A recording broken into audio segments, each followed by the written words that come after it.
Hello বন্ধুরা, শাশুড়ি বৌমা রান্নাঘরে তোমাদেরকে অনেক অনেক স্বাগত। দেখো আজকে আমাদের যেহেতু নানা রকম গুঁড়ো মাছ দিয়ে তরকারি করেছি, আমার ছেলেরা বলছে আমরা ওইসব মাছের তরকারি খাবো নি, সেই জন্য ওদেরই বায়না মেটানোর জন্য আমি একটা রেসিপি নিয়ে চলে এসেছি।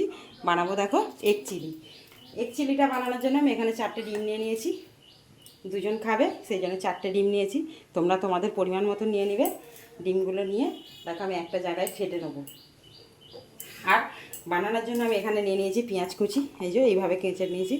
এখানে নিয়েছি দেখো ক্যাপসিকাম কুচি, আর এখানে নিয়েছি একটুখানি টমেটো কুচি, এখানে টমেটো কেচপ, এখানে রয়েছে দেখো এটা কী বলে সয়া সস, আর এখানে আমি নিয়েছি একটু রসুন আর আদা। এটা আমি একটু চিড়ে চিড়ে করে কুচিয়ে নেবো। রান্নাটা করতে করতে তোমাদেরকে শেয়ার করে দেবো, তোমরা দেখে নিয়ে অবশ্যই কমেন্ট করে জানাবে আমার রান্নাটা তোমাদের কেমন লেগেছে।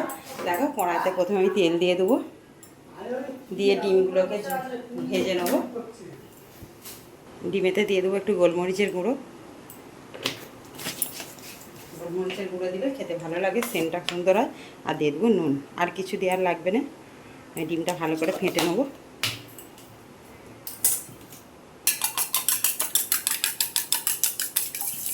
দিয়ে সরষের তেলে ভাজবো।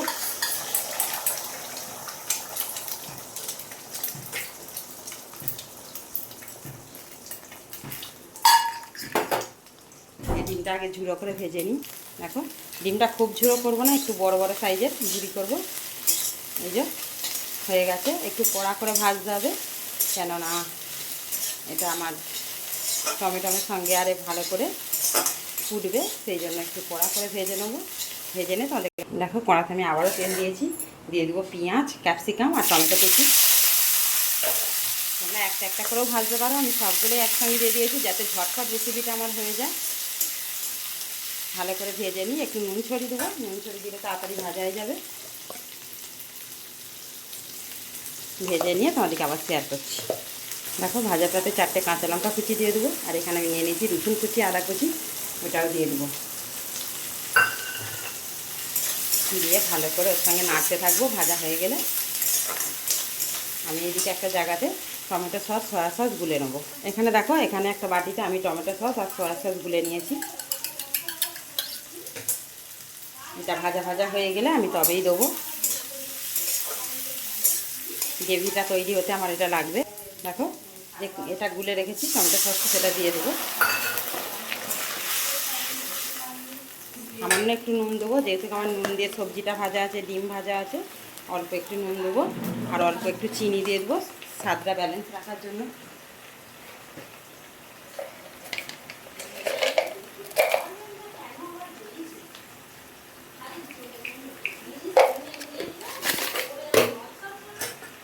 দেখো এটা আর একটু ভালো করে সিদ্ধ হয়ে যায়। দেখো বন্ধুরা কালারটা কত সুন্দর এসেছে। এবার আমি ডিমটা দিয়ে দেবো। ডিমটা কিছুক্ষণ ফুটে গেলে আমার এগ চিলি খুব সহজে, খুব তাড়াতাড়ি রেডি হয়ে যাবে এবং বাচ্চাদের খুব ভালো লাগবে। পরোটা দিয়ে, ভাত দিয়ে, যা দিয়ে দিবে বাচ্চারা দেখবে চুপচাপ খেয়ে নেবে। এমনি বাচ্চাদের একটু ডিম পছন্দ, তার সঙ্গে যদি আবার এই রকম চিকেনের স্টাইলে বানানো যায় তো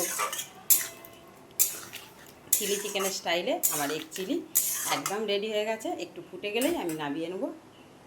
দেখো বন্ধুরা রেসিপিটা আমার একদম রেডি হয়ে গেছে। আমি গ্যাসটা অফ করে দেবো। প্রথম থেকে শেষ পর্যন্ত তোমার দিকে পুরো রেসিপিটা শেয়ার করছি। খুব অল্প সময়ের মধ্যে রেসিপিটা তৈরি হয়ে যাবে এবং বাচ্চারা খেতেও খুব পছন্দ করবে। তোমাদের যদি ভালো লাগে লাইক, কমেন্ট, শেয়ার করো। আমাদের চ্যানেলটা সাবস্ক্রাইব করে নিও। অনেক অনেক ধন্যবাদ।